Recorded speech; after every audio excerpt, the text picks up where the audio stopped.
salam sejahtera untuk kita semua. Perkenalkan, nama saya Rina Loliana. Saya merupakan dosen program studi S1 Manajemen di Fakultas Bisnis Universitas Mitra Indonesia.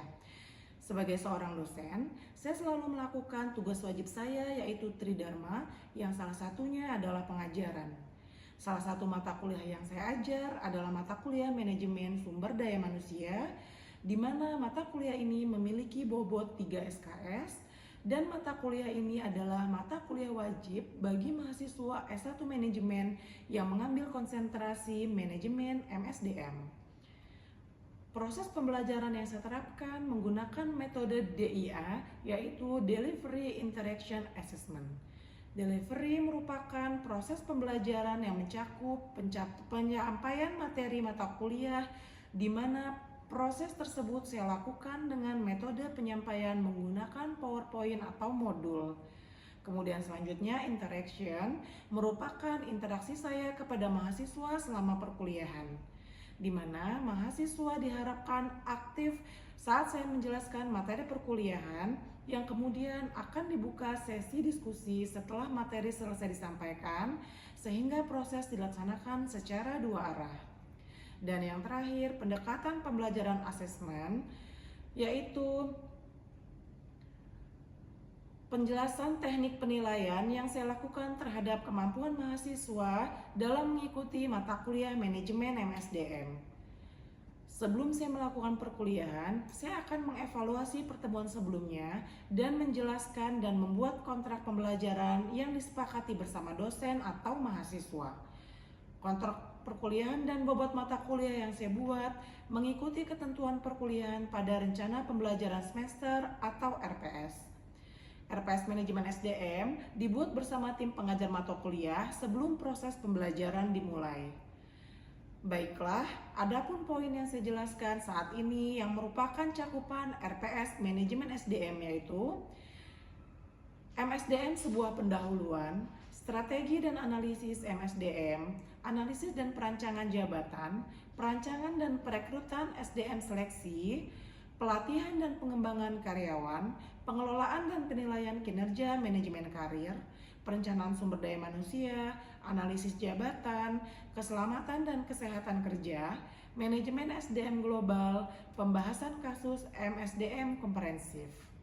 Adapun identitas dan deskripsi mata kuliah, yaitu mata kuliah MSDM berjumlah 3 SKS dan semester 5. Selanjutnya adalah deskripsi mata kuliah Manajemen SDM. Mata kuliah ini memperkenalkan mahasiswa pada prinsip dasar dan teknik manajemen sumber daya manusia. Materi ini memberikan pandangan praktis yang mengintegrasikan kontribusi ilmu, perilaku dengan aspek teknik, menerapkan fungsi SDM di dunia nyata. Mahasiswa diperkenalkan dengan pengelolaan tenaga kerja organisasi melalui desain dan implementasi kebijakan dan prosedur sumber daya manusia yang efektif. Selanjutnya adalah bobot penilaian mata kuliah MSDM. Kehadiran 10%, kuis 15%, tugas 20%, UTS 25%, dan UAS 30%, sehingga total keseluruhannya adalah 100%. Selain pengajaran, saya selalu berusaha semaksimal mungkin dalam melaksanakan kewajiban Tridharma Perguruan Tinggi Penelitian. Selama menjadi seorang dosen, saya sudah melakukan penelitian sebanyak 19 kali. Beberapa penelitian saya publikasikan dalam jurnal nasional terakreditasi SINTA.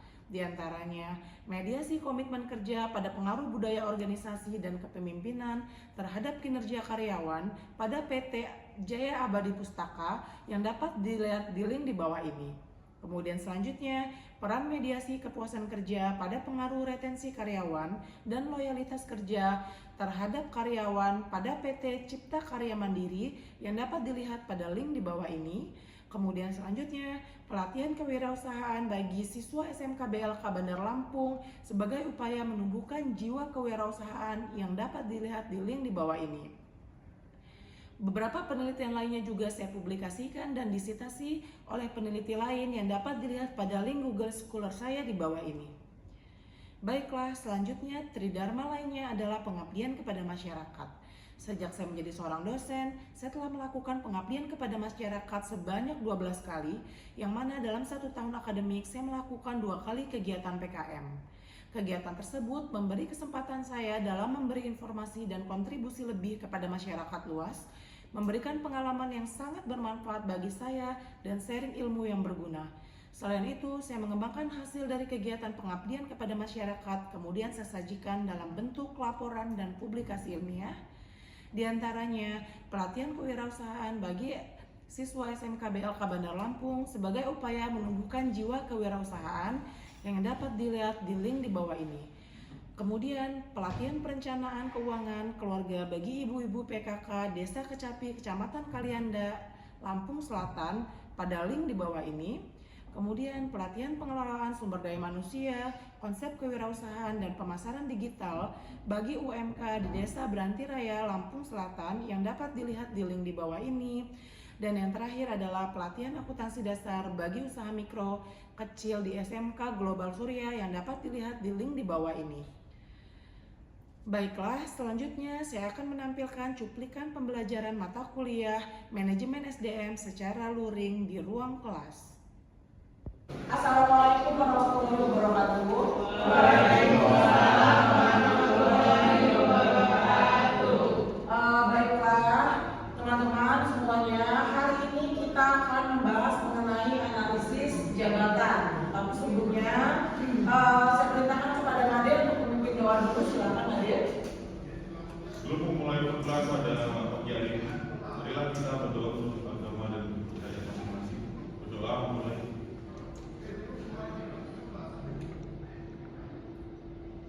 Selesai.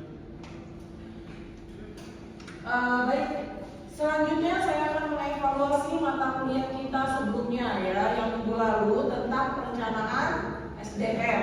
Masih ingat nggak perencanaan SDM? Masih ya, karena kalau minggu kemarin ya, kira-kira apa saja sih pokok-pokok perencanaan SDM? Siapa yang masih ingat? Silakan. Siapa? Valen. Oke, silakan Valen.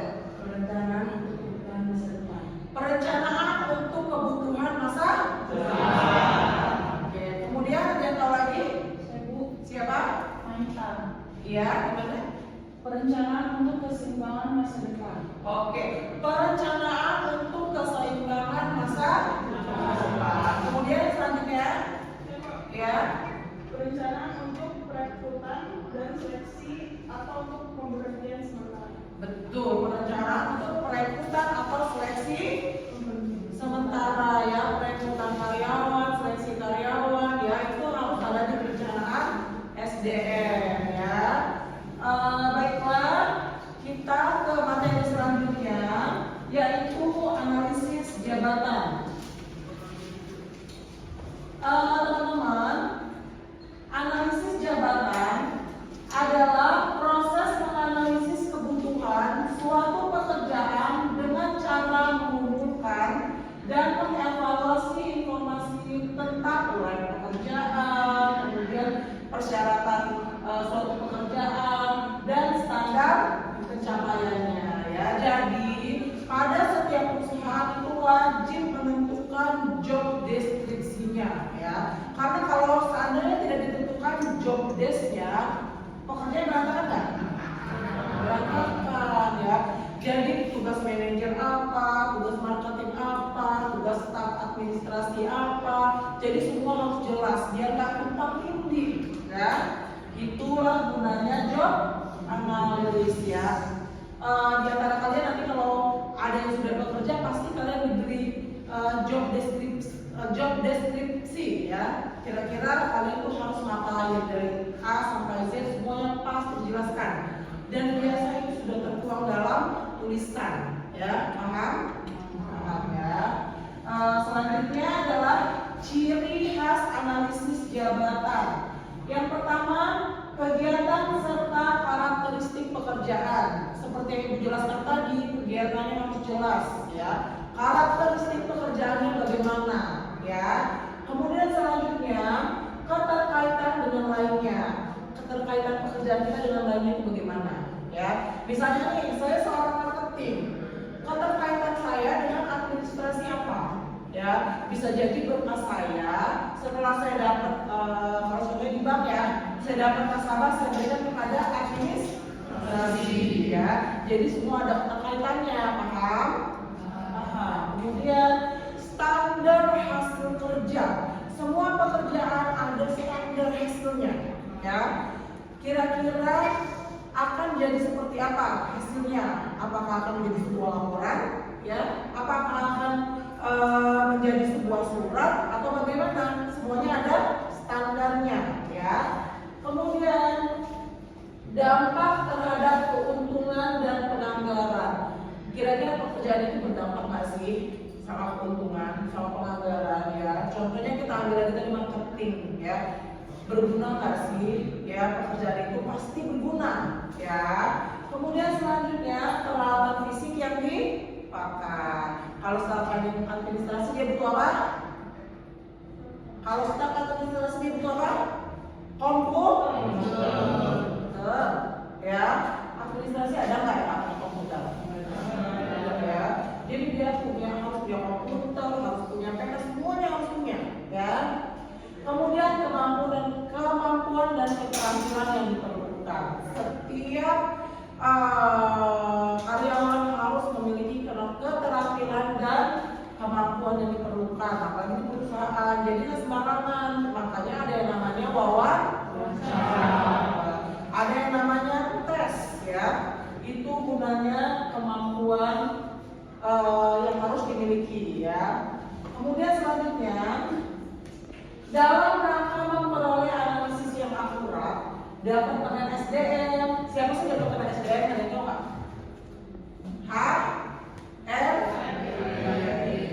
Ya. Diharapkan dapat memberikan keterangan berikut. Yang pertama adalah informasi lengkap mengenai analisis pekerjaan. Ya, seorang HRD itu harus memberikan analisis yang lengkap. Kira-kira pekerjaan saya apa? Ya, pekerjaan karyawan ini apa? Supaya jelas, ya, supaya nggak bingung. Kemudian struktur organisasi secara lengkap. Kita sebagai karyawan pasti tahu nggak siapa sih atasan kita, siapa direktur kita, ya, siapa di atas kita, kemudian siapa di bawah kita, harus tahu nggak? Harus. Gunanya salah satunya untuk koordinasi. Kemudian keterangan jika terjadi perubahan dalam organisasi, ya. Jika ada perubahan dalam organisasi itu harus dikasih tahu. Kira-kira kita harus bagaimana? Jadi mereka tahu, ya. Seandainya nih staf yang satu sakit, nah kira-kira ada mak penggantinya gitu, ya. Kemudian kejelasan keterangan yang diberikan, jadi semuanya harus jelas, ya. Semuanya harus jelas, boleh itu melalui lisan atau tulisan, ya. Paham? Oke. Selanjutnya tugas HRD, pekerjaan apa yang dapat dikelompokkan, ya. Tentu aja, ya, kira-kira kelompok apa aja nih pekerjaannya, ya. Kemudian bagaimana merancangkan pekerjaan yang meningkatkan kinerja. Kira-kira gimana sih merancang pekerjaan tersebut agar meningkatkan kinerja? Apa itu kinerja? Ada yang tahu? Hasil kerja, ya. Kira-kira apa sih yang harus mereka lakukan agar si karyawan ini dapat meningkatkan kinerjanya, ya? Apa mereka memberikan gaji yang tinggi, ya, memberikan fasilitas yang baik, ya? Paham? Kemudian keahlian yang dibutuhkan bagi jabatan tertentu. Kalau dia audit, tentu dia harus seorang auditor, ya. Kalau seandainya dia nggak mungkin, ya. Kalau seandainya dia seorang staf administrasi, kalian ambil. Kalau sekarang udah banyak sih sebenarnya dari kesehatan, ya. Tapi sebenarnya itu harus sesuai dengan keahliannya, ya. Kalau seandainya seperti kalian itu lulusan manajemen, lulusan kewirausahaan dan lain-lain, itu masih cocok, ya. Jadi sesuai dengan keahlian. Ya. Kemudian tipe skill yang dibutuhkan, skill seperti apa sih yang dibutuhkan di perusahaan tersebut, ya. Apakah skill auditor, apakah bisa skill marketing, ya. Kalau marketing tentu orang-orang yang pintar bicara pastinya, ya, punya skill, ya. Kemudian siapa karyawan terbaik yang tepat untuk suatu perusahaan. Mereka punya indikatornya, karyawan terbaik, misalnya karyawan dengan pencapaian tertinggi, karyawan dengan kedisiplinan tertinggi. Paham? Paham. Ya.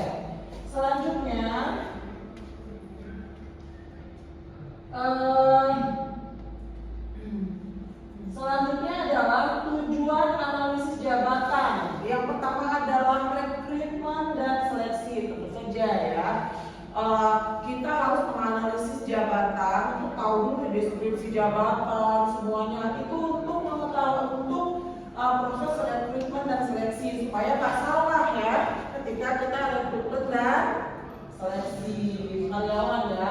Kemudian kompensasi kita nih, seandainya dia jobnya banyak nih, masa kita kasih gajinya sedikit?